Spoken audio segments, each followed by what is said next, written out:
Kia ora. Hi, Hayden. How are you? I'm good, thank you. I wasn't doing so well, but then you didn't call me a cream pie like last time, so I actually immediately felt better. We're doing something a little bit crazy on the show today, and Rob is making the audio documentary for the episode, so I actually have no idea what it's about. I know the title is Black Shiny FBI Shoes. Yes, I don't know what we should talk about here. Black shiny FBI shoes. Any idea what it could be about?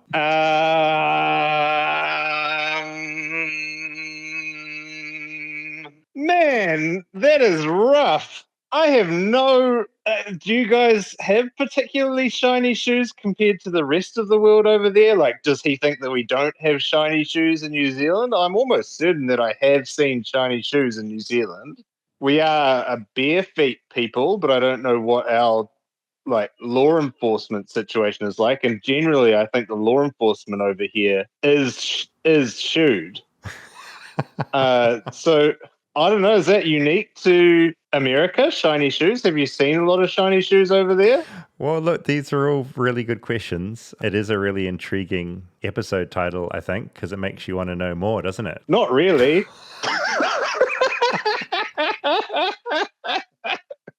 Whenever I see shoes in a title, I'm straight on it. I'm like, oh, let me hear. No, but it's FBI shoes. It's shiny FBI shoes. Yeah, you guys think your FBI is so intriguing. You're like, oh, look, the CIA, the FBI.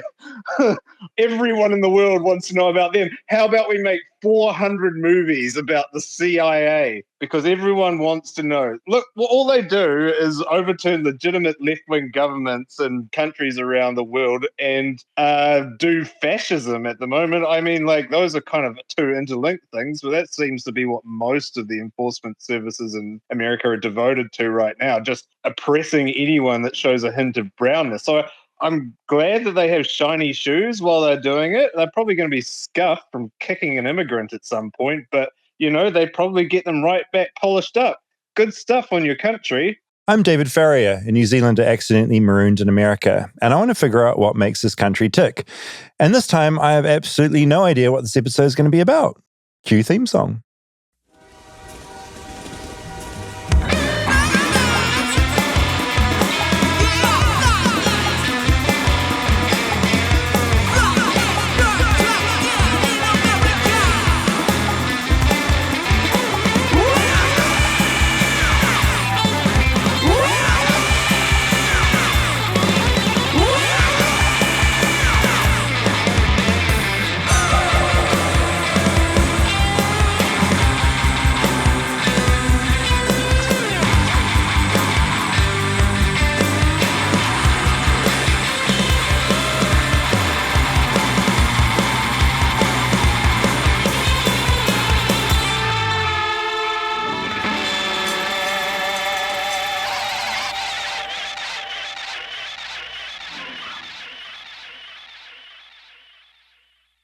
Holy shit, I loved every second of that. It's on theme for today's episode. What the hell is going on? By the way, that was amazing. We've had a few covers of our theme song, and I always like hearing it in different ways. This one is up the top. That was Wild Orchid Children. Okay. Doing our theme song, which they play thematically into today's episode. I'm intrigued. I want to apologize for Hayden getting stuck into the episode title because I think this is a great episode title. I think Hayden was on some kind of midday bender when I called him and was just ranting and rambling more than usual, I think. A bender in the middle of the day? I think so. I mean, I will say the reference, I know what the reference is, which I won't spoil, but I kind of get the meaning of it. It feels like Spaceman Barry. A little bit. Like I love a title where it just conjures up images, but you have no idea what the episode is going to be about. And I feel like that's what this is. Yeah. Okay, there's a couple of housekeeping matters. You commented earlier before that we have a set.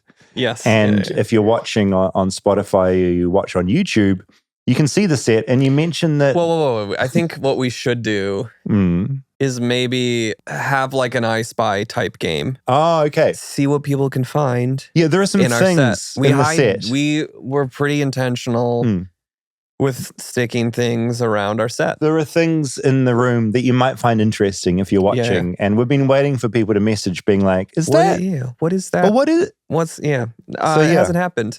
Flightlessbirdchat@gmail.com if you have any commentary. Or just in the comments. And we can comment on that in later episode. Rob, what was it like putting together this story? What was the experience like? Because you're normally producing the show, you're doing a million things. This was like, you're going to tell a story with different weird things going on. How was it? Yeah. And amongst your million other jobs. It was a lot. I don't want to say that I undervalued what you did already, because I didn't. No, you do always make me feel valued, actually. I want to give you shit for that, but you always do. And I know what goes into it, but it is a lot that goes into it. And you're really at the mercy of talent. Yeah, 100%. Which I think is the biggest piece of it that I learned.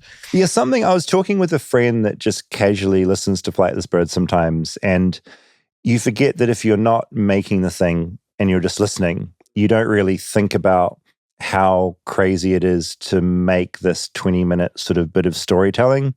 Because I think in my mind, there's almost 3 different types of podcasts. One is just, often it is 2 dudes. It's what we're doing now, chatting. Dudes chatting for an hour. Bros hanging. It is mostly bros, right? And it's like, and they do really well. And I just think, oh, what a fantasy to just sit down and do that. Yeah. Then there's the other tier, which is a really specific skill, which is someone doing interviews. And that's like a really hard thing to do. It looks simple, but it's also really hard, because you've got having a conversation that lasts for an hour with a stranger that walks in is really difficult. And then there's what we do, which is we have some bro time, chat time between Rob and David. Don't know why I went third person. But then this really produced thing in the middle, which unless you really listen and look at the bits, it doesn't seem hard, but it takes a lot of work. We're kind of doing all 3 things. We are, because we do have interviews in the studio now. We do the interviews. And we do have bro chat. And the docs. And then there's like the writing piece through it. Because I still remember when we were taking that road trip and we were coming up with what Flightless Bird would be. Yeah. And you came up with the very logical idea of, why don't you make a show with me about like what it's like to be stuck in America? But then we decided to make the hardest version of that production-wise possible. Well, I think it's because we both wanted to make a show that we would want to consume, and there's some intentionality and thought we wanted to make sure was part of it. Completely. And I think for me, at least, like doing this, I wanted, if I'm going to interview someone, I want to be prepared for it, and I want to know what story I'm going in and trying to tell. Completely. Not just randomly chatting to someone for an hour. Of like, yes. Well, I'm intrigued. I want to learn about the shiny shoes. Should we just get into it? I think so, yeah. Let's get into it. I'm ready. Chapter 1, A Mustache and a Vest. We're going to go back to the fall of 2009 to meet Thomas Hunter. I met Thomas in Seattle when I was on tour. He's a seasoned touring musician. He played for Saves the Day, The Heavy, Portugal the Man, Forgive Durden, and KK and His Weathered Underground. He's hands down one of the best guitarists that I know. I have a very vivid memory of the first time I met him. I was in Seattle with my friend Bob, and we were going to go meet his buddy for coffee. As we're waiting, I see this man, long wavy brown hair, a curly mustache, and a vest with no shirt underneath. He looked like a character out of The Warriors. My name is Thomas.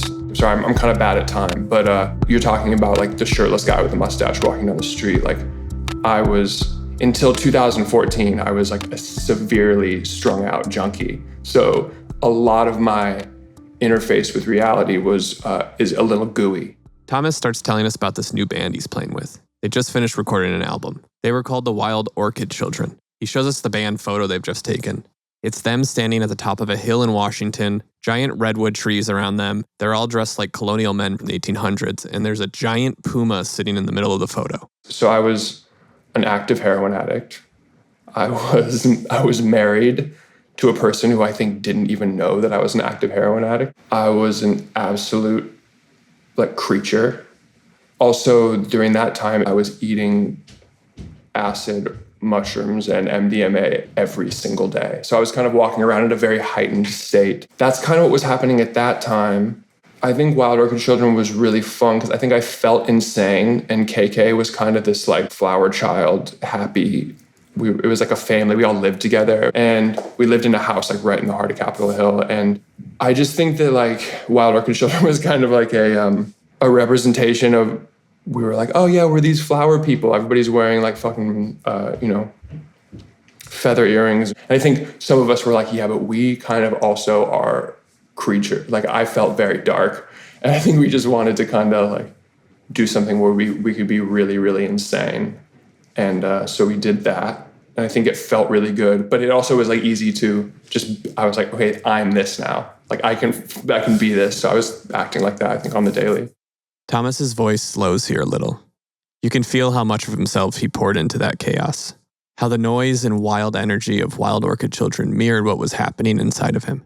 Definitely Wild Orchid Children was like my solace, because I was like, oh my God, I can feel like the way I feel like an animal on the inside. I was behaving like an animal. So I was like, it actually felt right. It felt the most right. I felt very safe in that like insanity, you know? At the center of that wildness was the band's frontman, Kirk Huffman. I've been a fan of Kirk's music for a while at this point. He's a prolific musician and songwriter. He was the founding member of one of the first bands that made me fall in love with independent music, Gatsby's American Dream.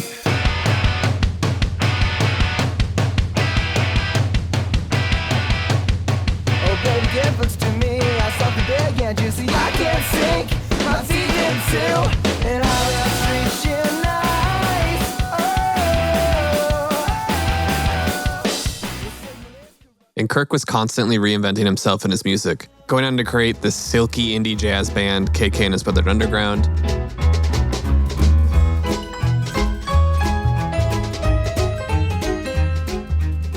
And now this new band, a psychedelic acid rock band, Wild Orchid Children.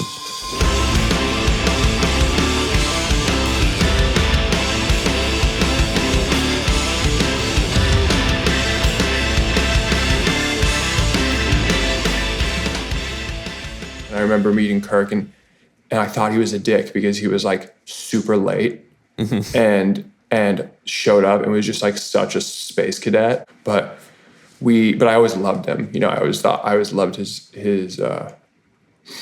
voice and his melodic sensibility, and I just always thought he had a really cool thing. Kirk had these 2 songs I remember he showed, and I was like, these are so cool. Like, I would love to do this. And I remember we got back in town and made this record, and it was so fun. And I was just like, this is the thing, you know? And I loved Kirk, you know? I mean, in a way, I learned everything about songwriting. You know, even my playing sensibilities, it was so wild back then. I was just like, I didn't ever want to have any parts written or anything. I just wanted to just like have an experience every time. And that wasn't really how he played. So I kind of took my thing and kind of like married it with his, and it kind of has turned into the thing that's been my entire kind of career, actually. And I really attribute a lot to Kirk.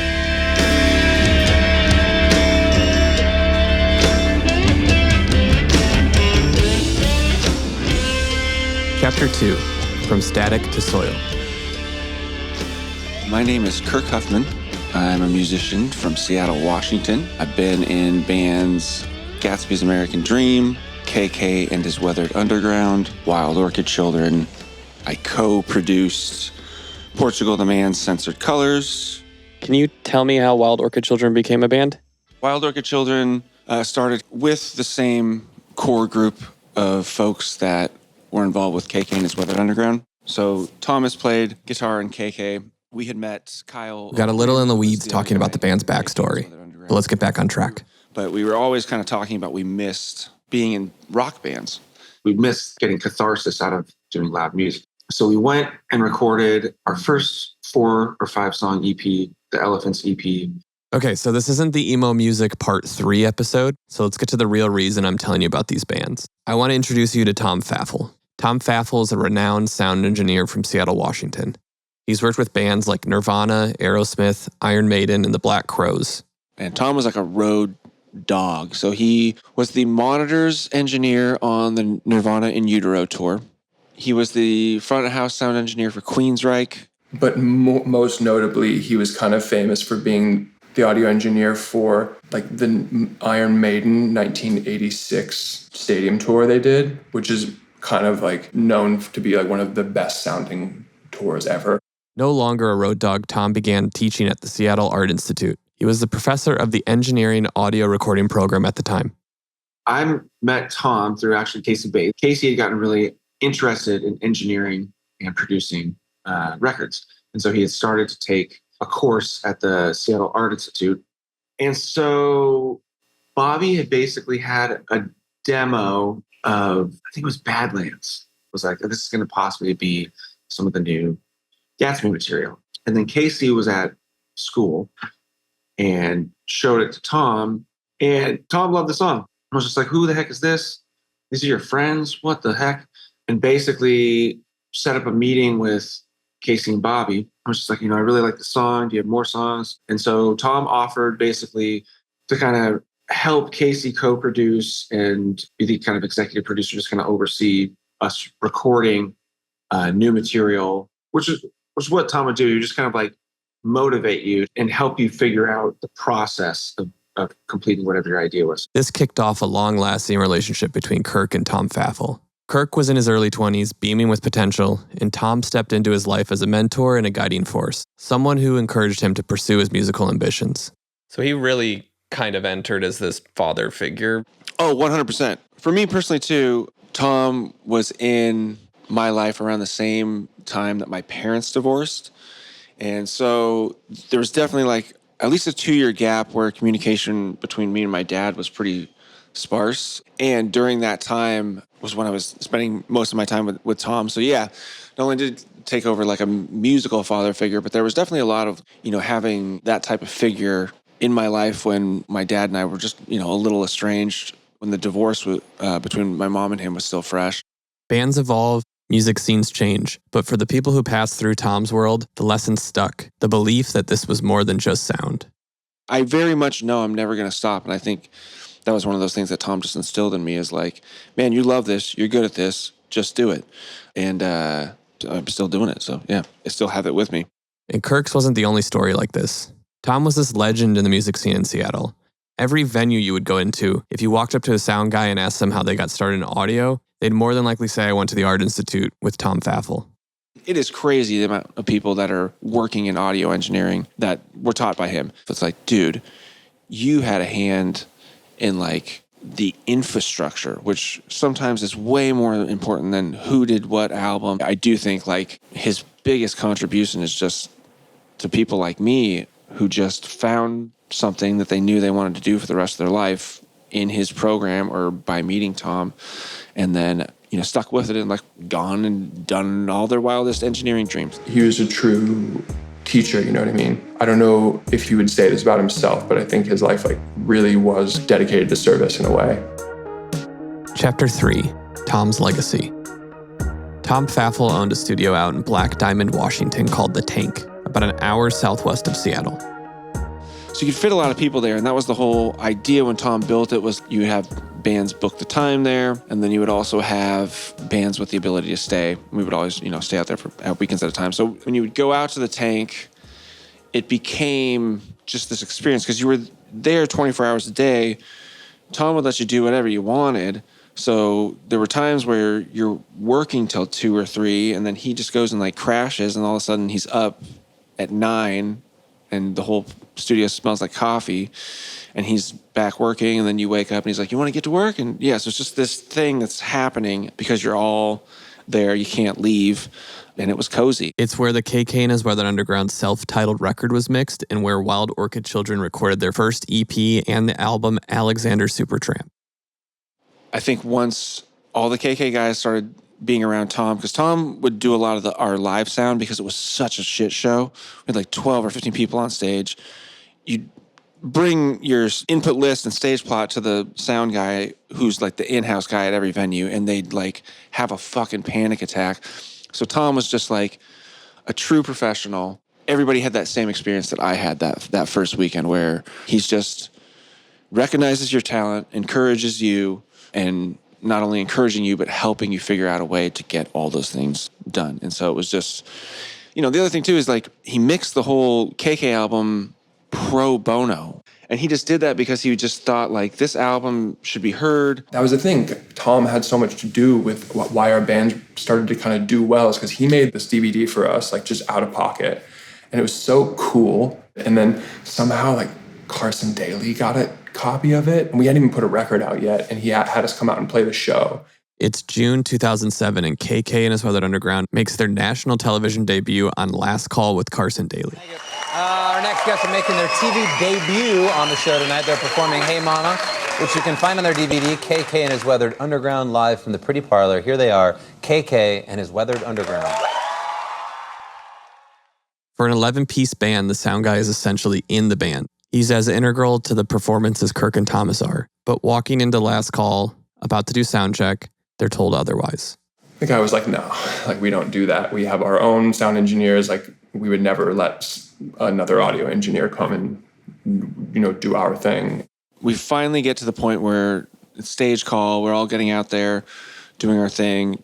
Tom had come with us, but of course, because he's a professional, he was being super respectful, because at NBC, it's like, it's their team. They're running the thing.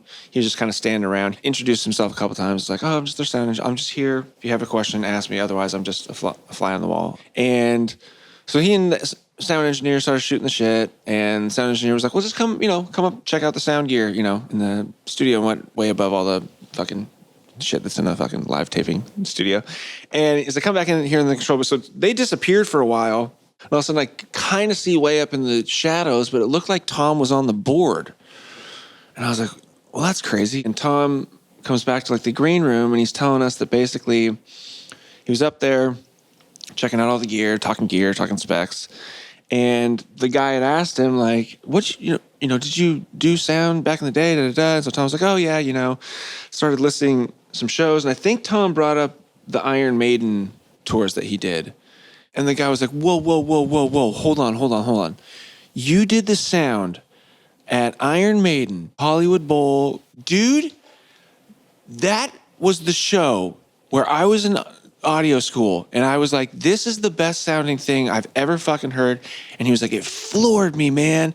It was like, I went back to school, and I was like, I'm gonna fucking figure this shit out. And it was like crazy, and he let Tom fucking mix us. Chapter 4, the Blue Spruce Motel.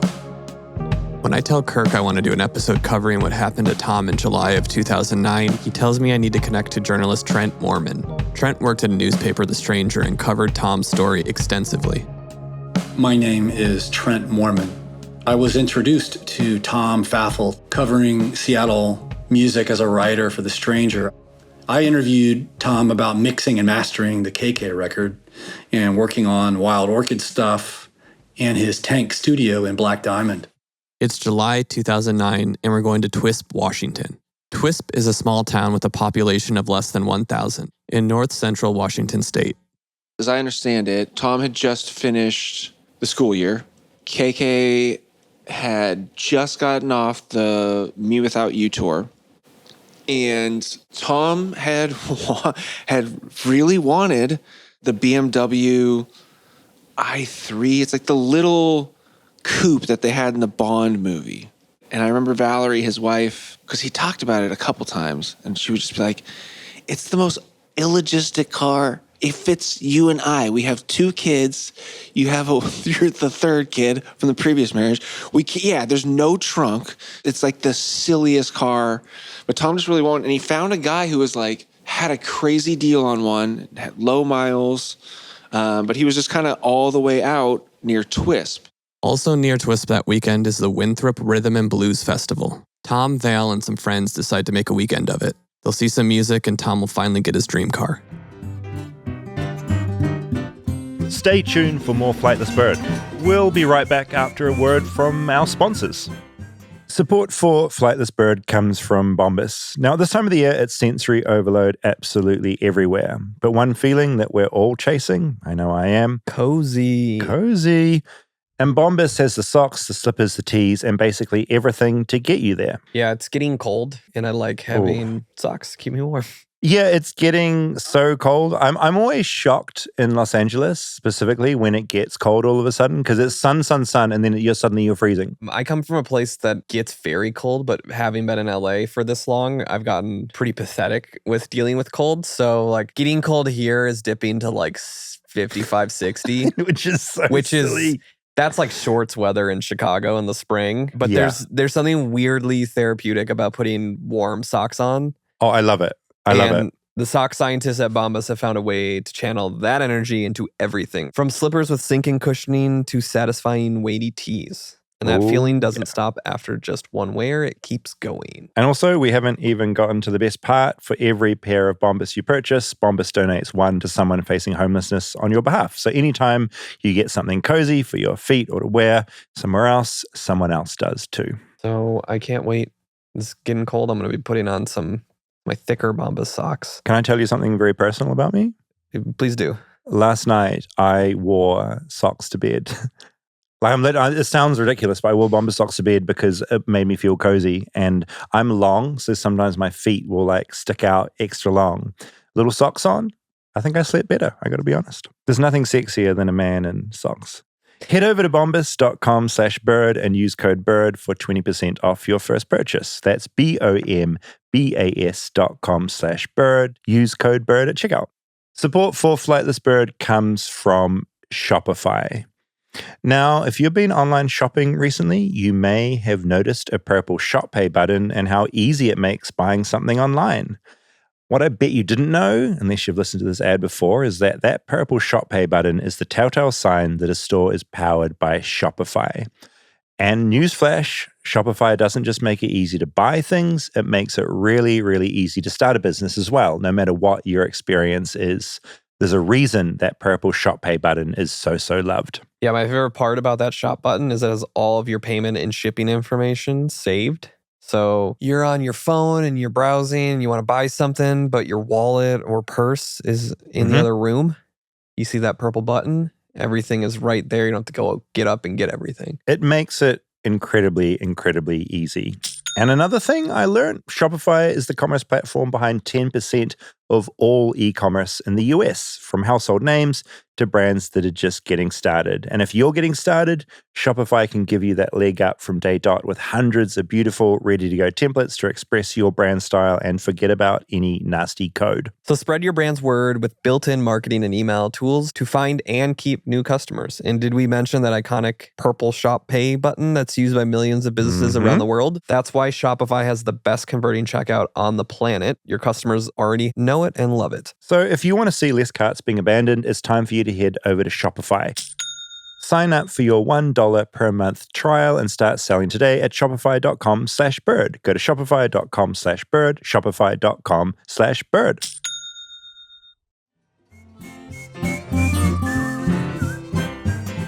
With the music festival happening nearby, most of the motels in the area were fully booked. Tom and Val ended up finding a vacancy at the Blue Spruce Motel. All right, can you kind of walk me through what happened that night at the Blue Spruce? So it's July 17th, 2009, Okanagan County. They come back to the Blue Spruce. Val is in the car in the parking lot. The Blue Spruce is like a motel just on the side of the road. One building, sort of long, almost shoebox shape. They have room 8, Pfaeffle, and he gets the key. Val's sitting in the car in that parking lot. The configuration of the rooms at the motel is important. Off the main stretch of the motel parking lot are a bunch of room doors. Room 7 is all the way at the end, and then the building juts out, and you have the door to room 8 tucked away in the corner. Tom thinks he's entering his room 8, the room all the way at the end of the building. Tom jiggles the door. Kino Gomez is asleep in his room, allegedly. Tom thinks it's his room. He's trying to enter his room. Startles Kino Gomez. Someone's jiggling his door. Bam, bam, bam. Fires 3 shots. Tom was at the wrong door, with the wrong person asleep on the other side of it. Kino Gomez is an individual that sleeps with 2 loaded Glocks on his person. The law enforcement refers to it as a belly band. Kino Gomez made this himself. He's got 2 pistols. In addition to the 2 loaded Glocks, he sleeps with him in a holster. Kino has an AR-15 assault rifle under his bed. This guy is loaded to the hilt. It's legal in Okanagan County to hunt and kill coyotes with machine guns. So apparently he enjoyed mowing down coyotes with a machine gun. Kino fires off 3 shots. The first one goes through the wall into room 6, through the mirror, and bounces off another guest, non-fatally while he's watching TV. The other 2 shots ricochet off the doorframe. One enters the right side of Tom's body below his ribcage. He staggers back and makes it 20 to 25 feet into the parking lot and lays down, falls down. He says that the fucker shot me. At this point, Val is called 911 and her and Tom take cover in the parking lot behind a car, waiting for help. Tom is laying in the parking lot 20 to 25 feet from the door, from the room.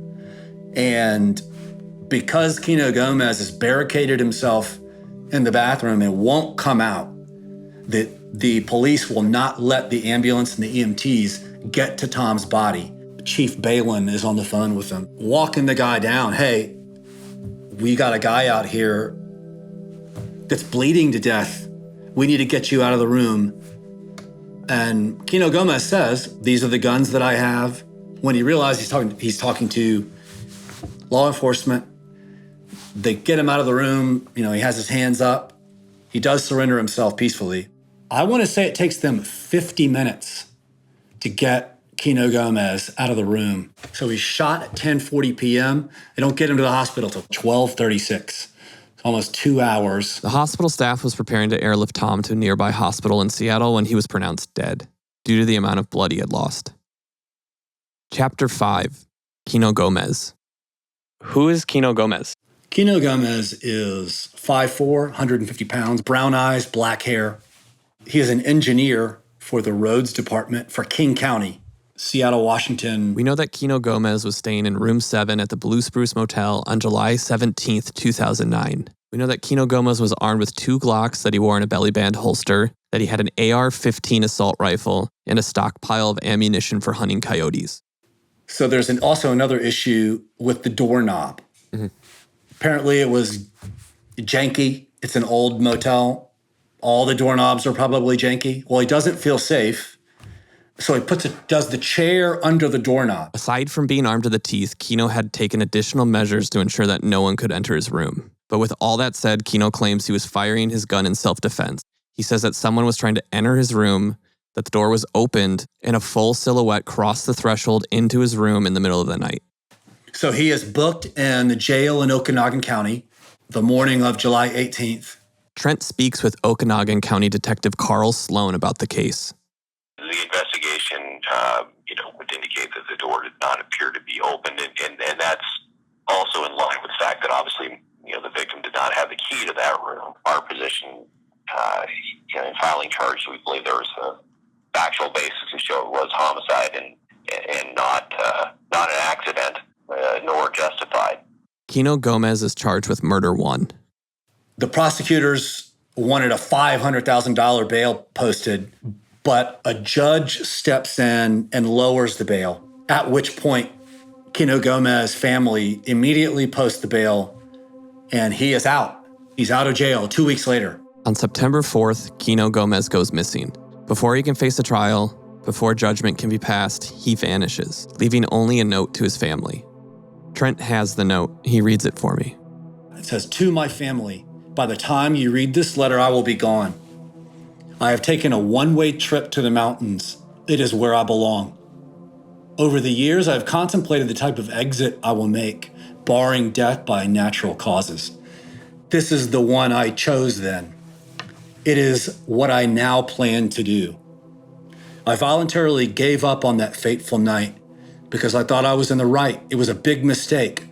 Thank you for getting me out of that jam. There are only 3 reasons why I would make an intentional exit.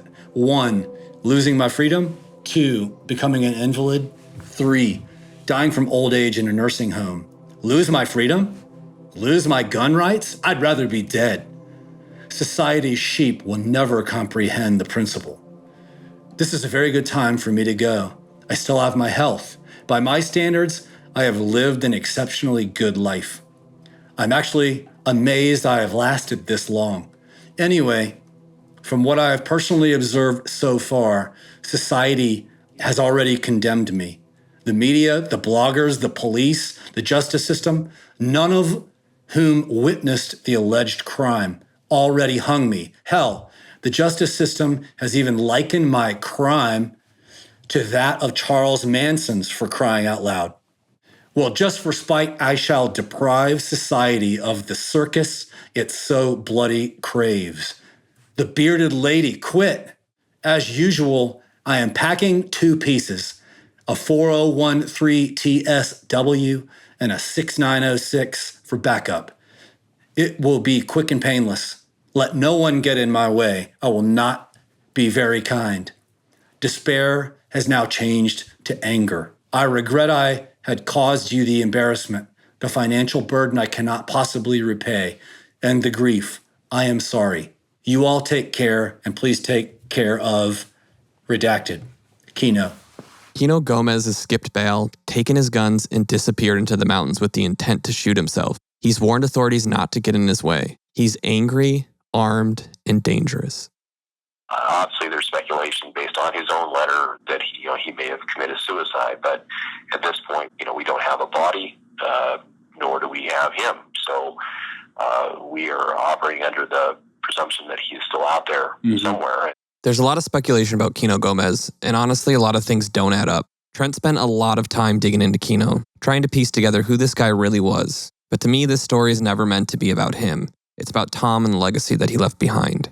Still, it's hard to ignore just how strange this all gets. For starters, Kino Gomez was carrying 2 driver's license and 2 social security cards the night of the incident. His bail was lowered from a judge in another county from $500,000 to $100,000. 2 checks were cashed from his accounts just days after he disappeared. There seemed to be very little search effort after he skipped bail. Trent was told that the area he disappeared into was too vast to do a proper search. After the incident, a friend told Thomas that her dad worked with Kino, that he was very sketchy and they always thought he had dangerous ties to something. There's speculation that he may have had an international political affiliation that he was escaping, but the truth is, we don't know who Kino Gomez was or what he was doing there that night.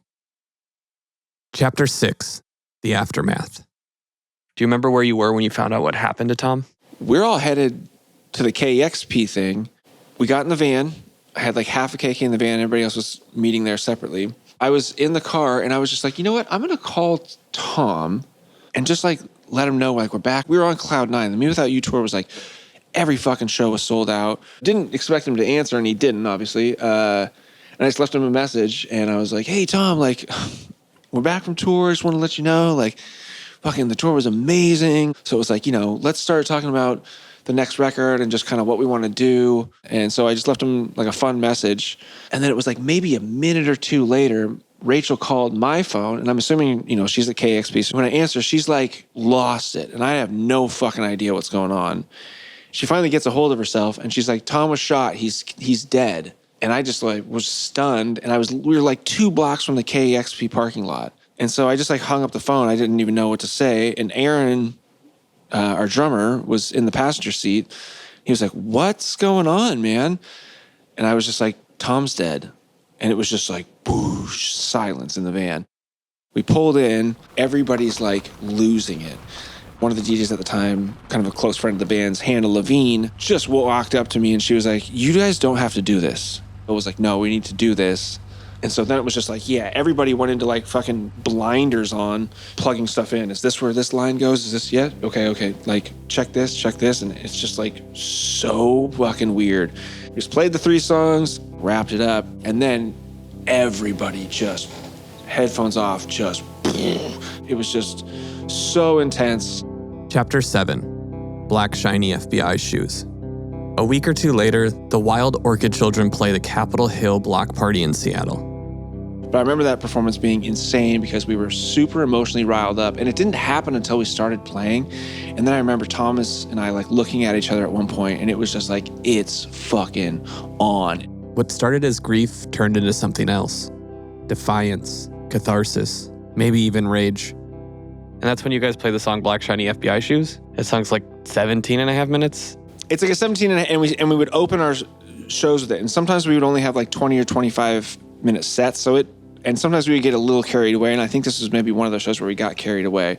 And so, yeah, the opening song took up like 75% of our time that was allotted. And it was in that kind of interspersed jam where I just started talking about the whole story. I remember I got a little emotional and like my legs gave out for a second. None of us had really gotten to properly mourn, and it was just in the moment of mourning. But I remember like getting down in that, and I was on my knees and I just started talking about what had happened.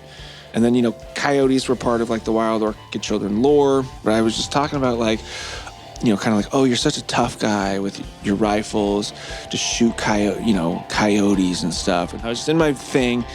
I started screaming like, shoot me, motherfucker, shoot me. And then it just became, again, this sort of narrative that I would throw into that jam section. And it just started with kind of being like, out here in the wilderness, you're armed to the teeth.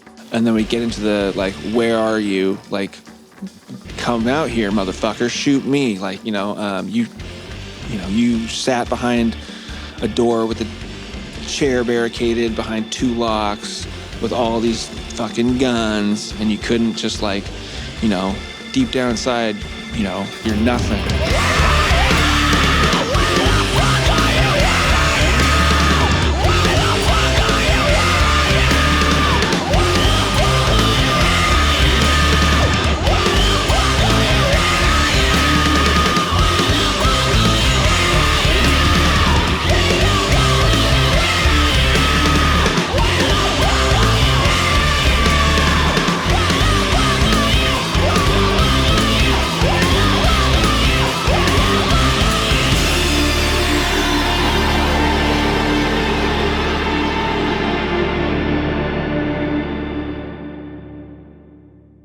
For Thomas, his last night in the studio with Tom wasn't just another session.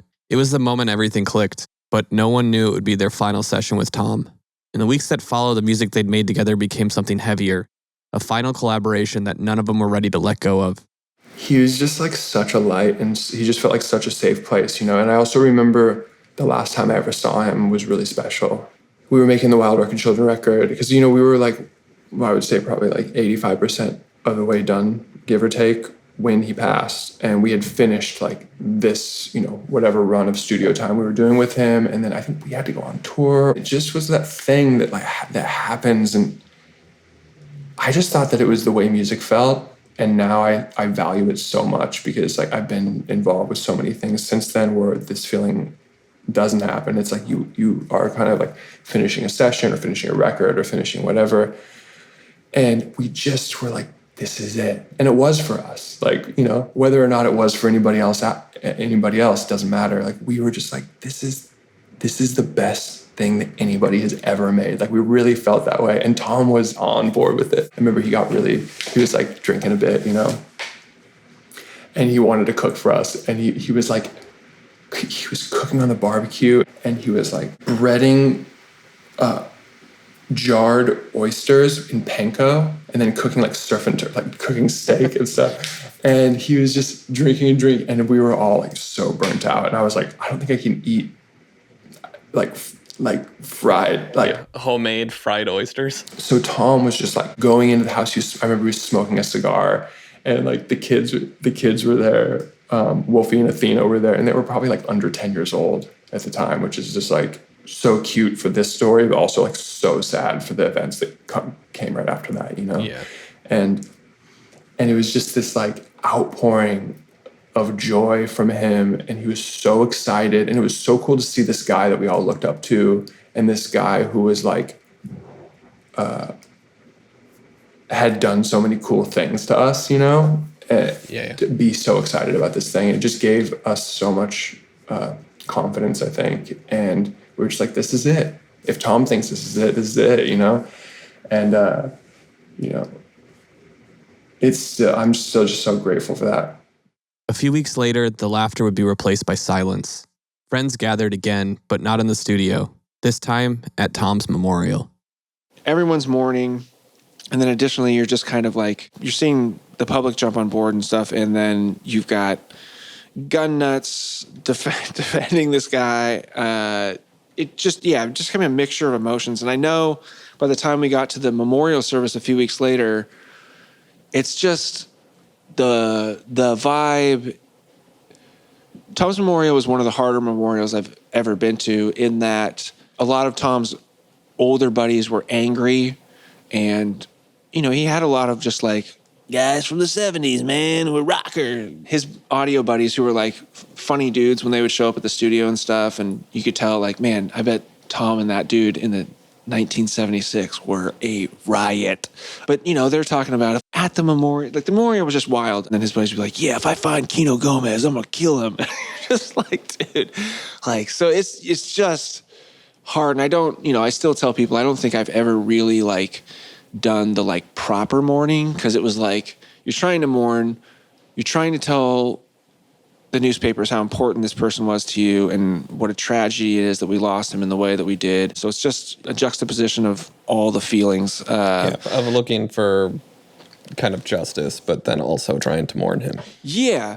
And then, you know, Trent and I talk about this too, because it's like the further you go down the rabbit hole, it's kind of how deep do you really want to go? Because you know what's going to happen once you start really getting into the nitty gritty. You're going to realize the system is fucked. Justice is hard to come by. After the memorial, like I'm talking about, and when Kino just fled, everything just got mired.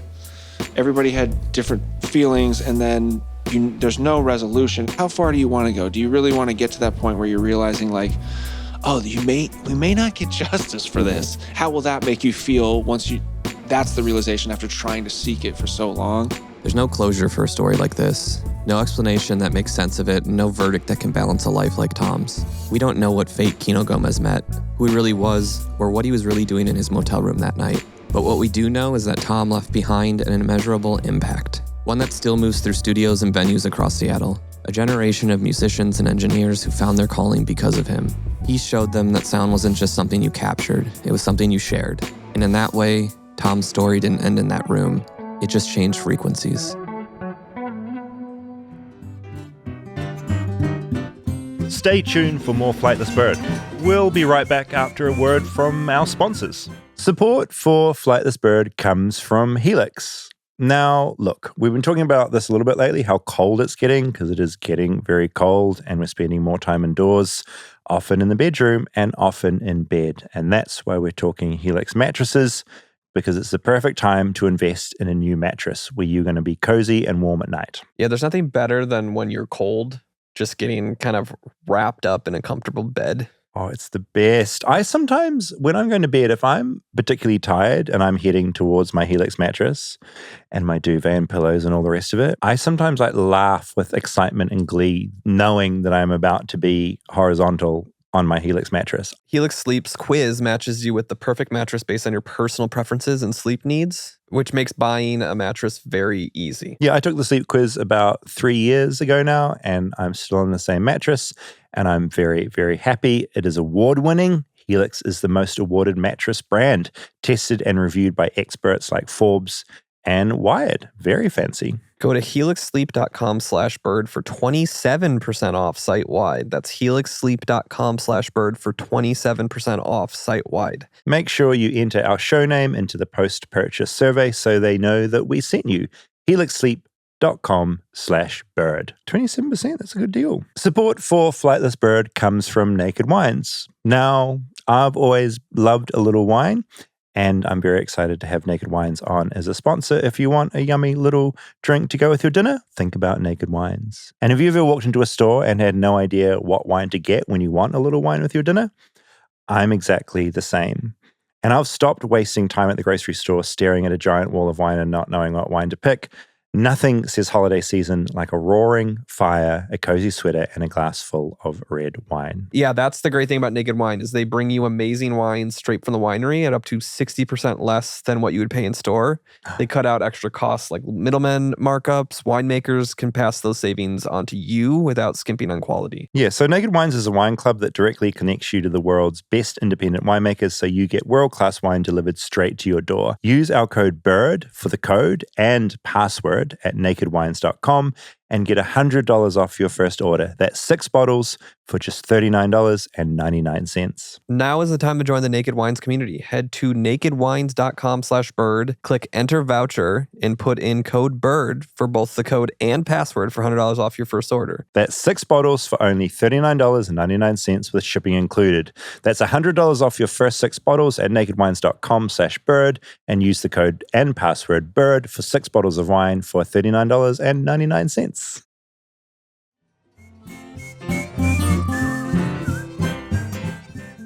So that was Holy shit. Tom Pfaeffle and Kino Gomez. I've got a lot of thoughts. It's funny being on the other side of this where I haven't really thought often about how I play a thing to you in the studio and then there's a lot to take in. It's like this, it's a big story that you like consume. The whole, when it got to the point where he was trying to get into his room.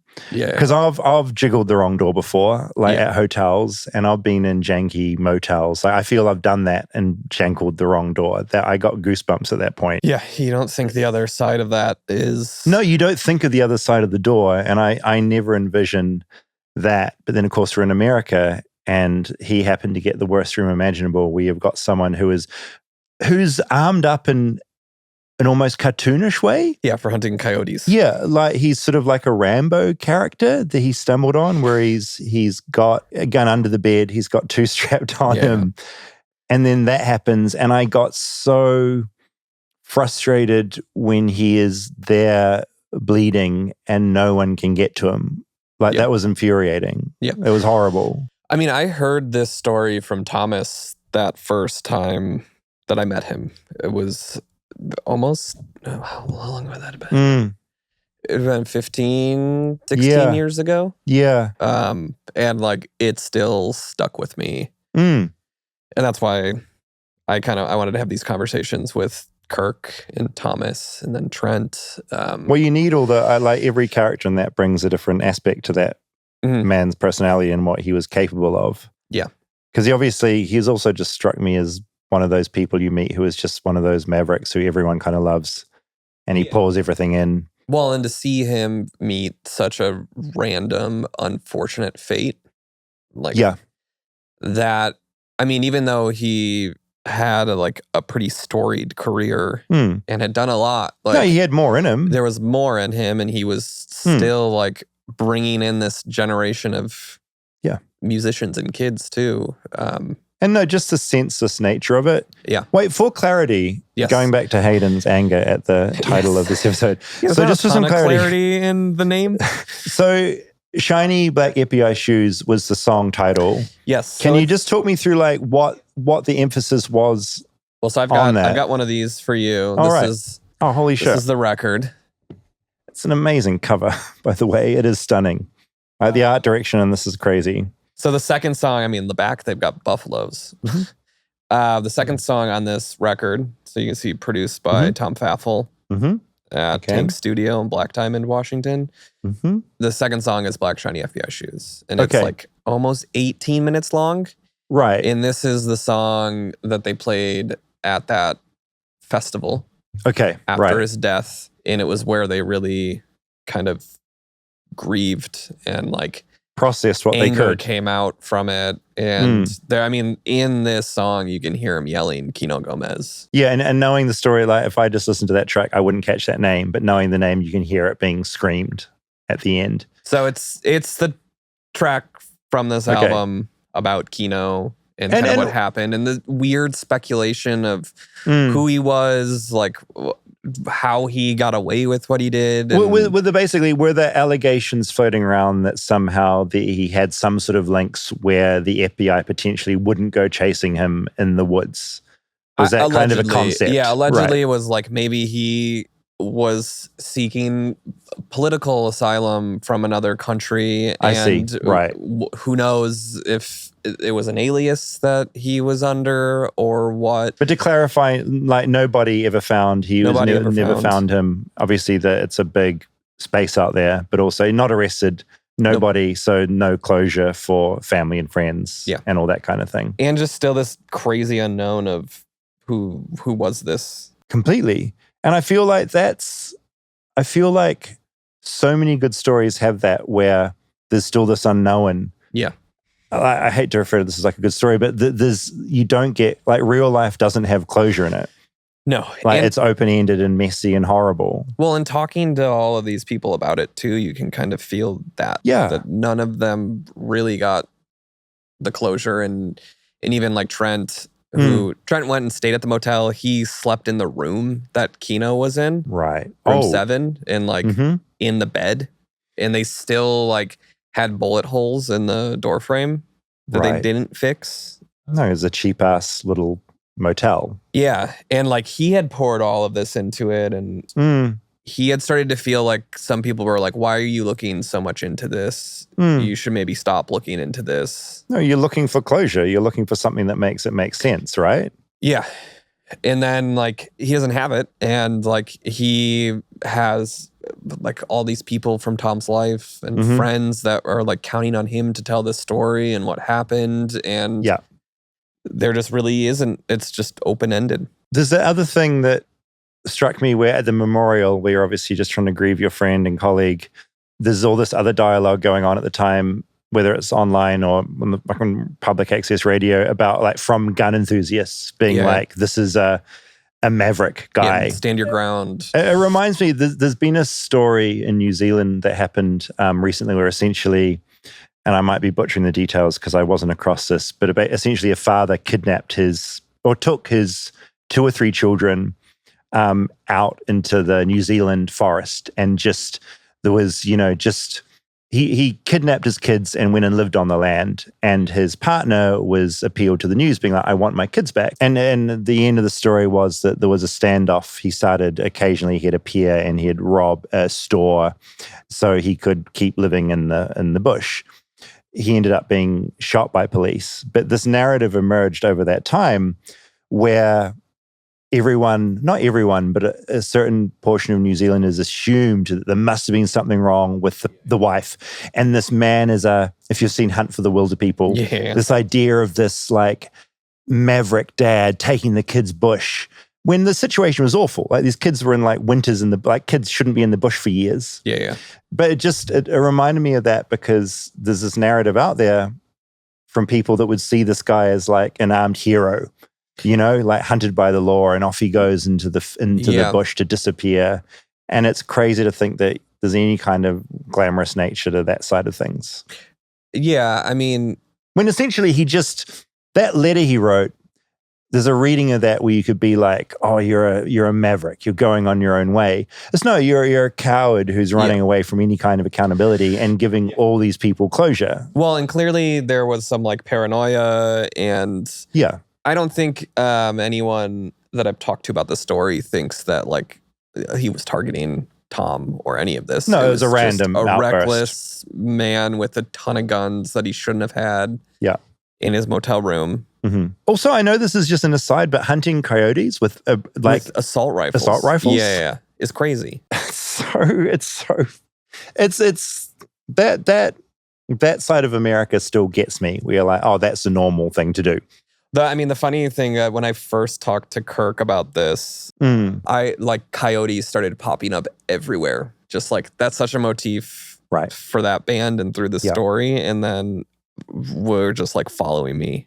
Ever since. I mean, I find it one of the most charming things about living in the city of LA is that there are you see them padding around the streets at night. And you've seen me audio from your house where there's a pack of them howling at the end. And it's haunting, but I love that they're there.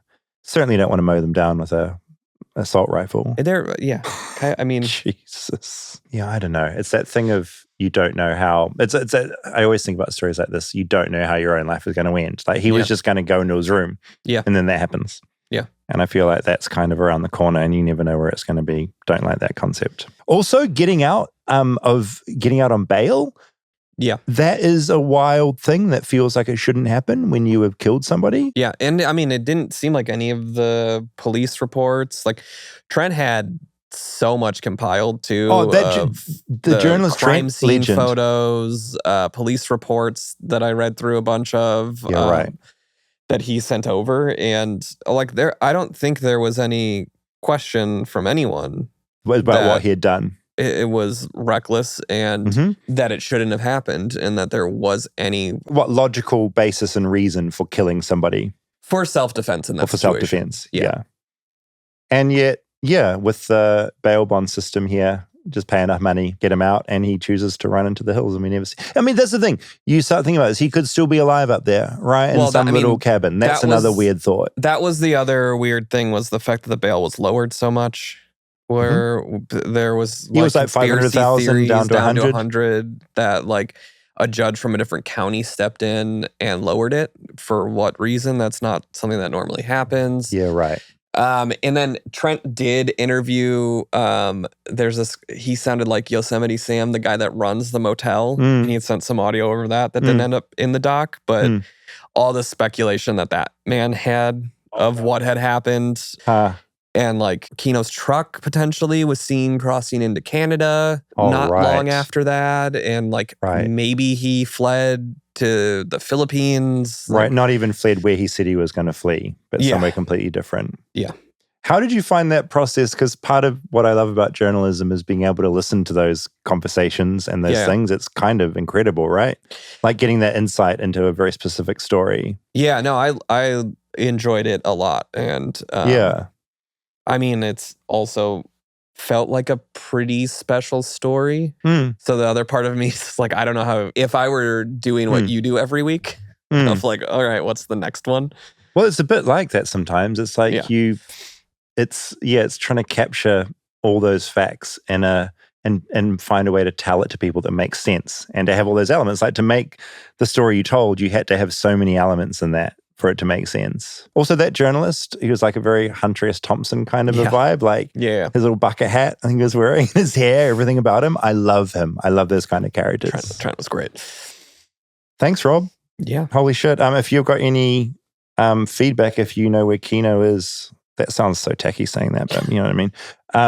We're always flightlessbirdchat@gmail.com. And go listen. So Kirk is the singer Real Dawn, who opened our show in Seattle. Beautiful musician. Love him. He's got a bunch of awesome bands, but Wild Orchid Children is kind of part of the origin story of this. I've become a fan. I'm very partial to some screaming in my music. Yeah, it's very like Rage Against the Machine meets Mars Volta. I was thinking Mars Volta. It's got those jazz kind of influences and then a lot of screaming. Just like Thomas's guitar in that. He's got, I think, like an 8-minute guitar solo in that song. Oh, this is my jam, Rob. Yeah. I will like this record. Okay, a little bit of feedback. We launched a new monthly show called The Nest Sessions. Had Anthony Green performing on it. Lots of great feedback to that. Thanks for everyone that listened and enjoyed it. Yeah, it was Rob's idea and I'm excited to do more of them. I like the idea of having a musician sharing their knowledge of something very American and then also having a really intimate broken down music set at the end. Yeah. It's like kind of special. I like both pieces of it. Yeah. A lot. I feel like, I don't know, I feel proud we can make it. It's kind of special. It's so much, it sounds so good as well, Rob. So thank you for making it sound good. And Bill, that's also a lot of Billy's work behind the scene. But you're right. We just know so many musicians, and I know so many of them have stories like that they don't always necessarily get to tell outside of the music they're making. Totally. I mean, it was a little bit what this whole thing was. This is, in that same vein. I feel like when you were making this documentary, this was starting to like tickle in your brain. Yeah. About the idea of the Nest Sessions. Yeah. But like all of these creative people have stories like this and they're good storytellers often as well. Yeah. So I'm excited to be able to tell more stories like that. We are on Instagram. I keep forgetting to say that, @Flightless Bird Pod. We're going to be posting clips, and that's a good place also to tell us what you think of the show. Nick wrote in, fun fact, the last time I saw Circa Survive was at the last Warped Tour in 2019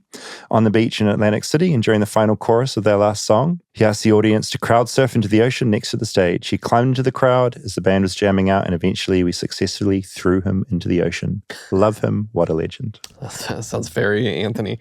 I thought that was great. If you haven't listened to that episode, please do. Even if you're like not a big music person, I think there's a lot to love. Yeah, the music part's only the last like 8 minutes. Exactly, and it's really good. Christopher wrote in, heard you guys talking about spirit boards in the intro to the Hell House episode and Emo Part 2.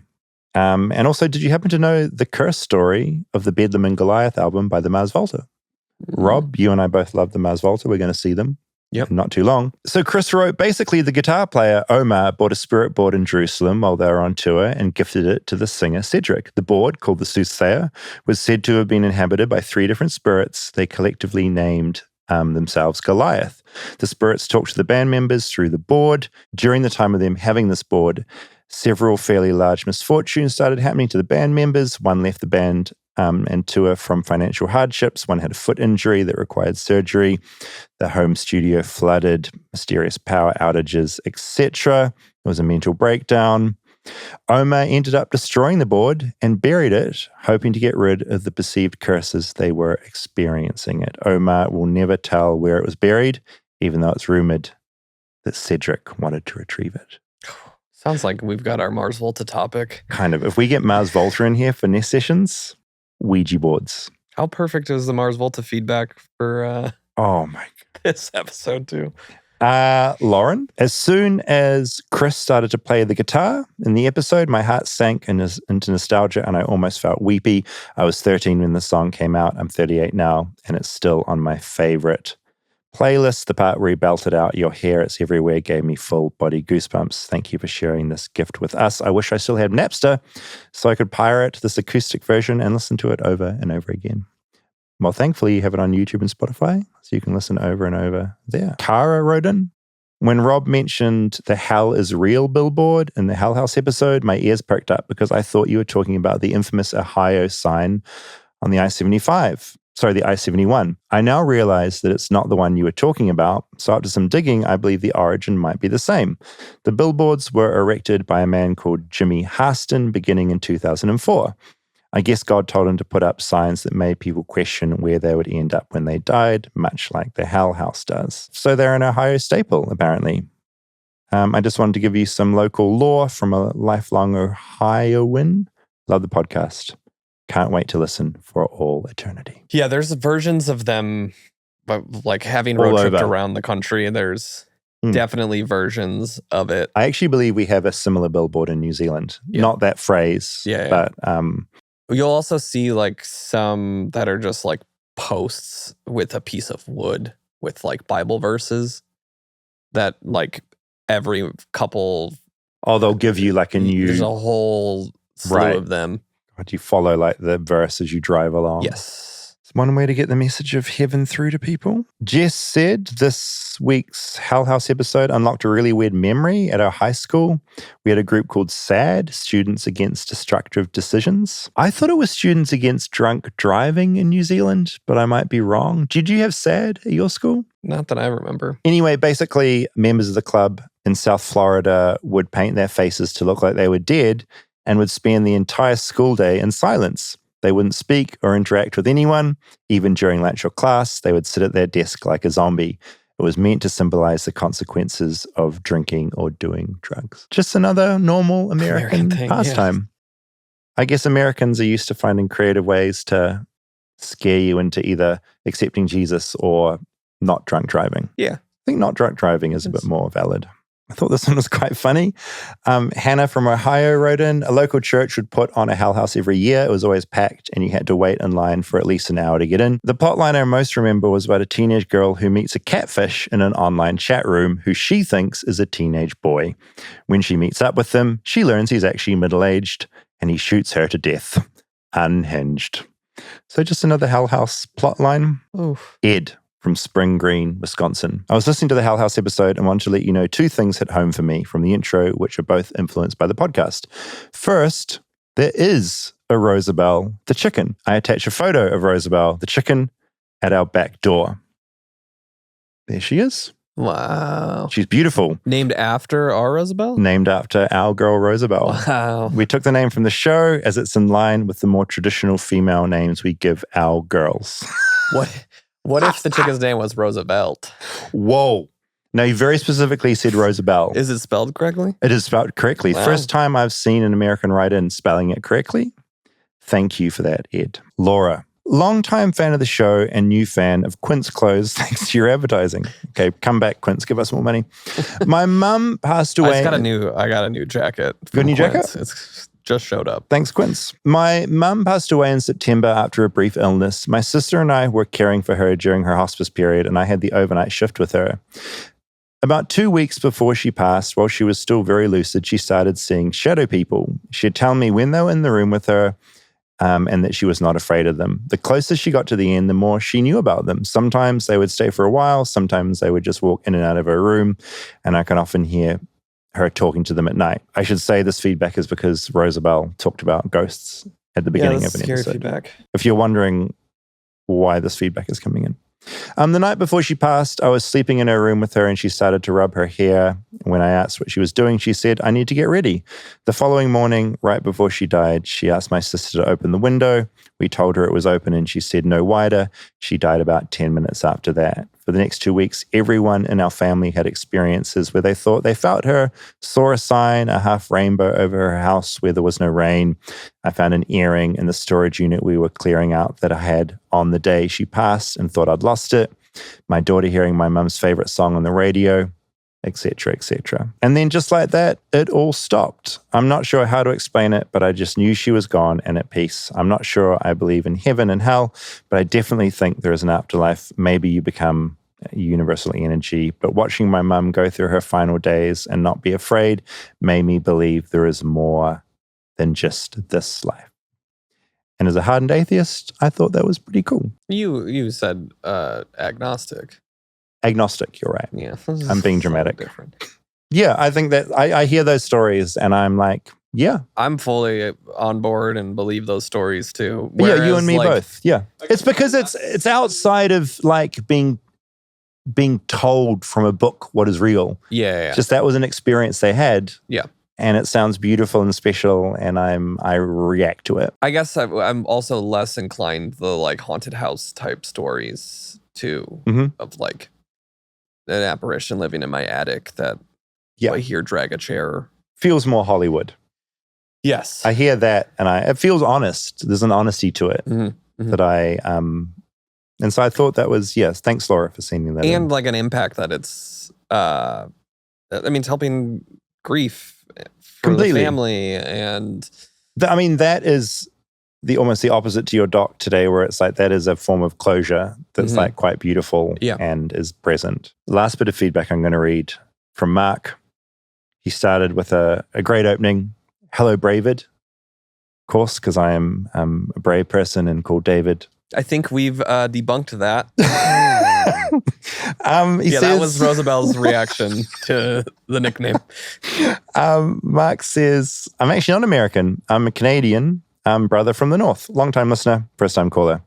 I was not expecting an episode on Thursday, so when I started heading out, I pushed play without reading the title. I wasn't sure where the episode was going initially, and he's talking about the Nest Sessions with Anthony Green. As you were talking about it being a music show, but not a music show, etc.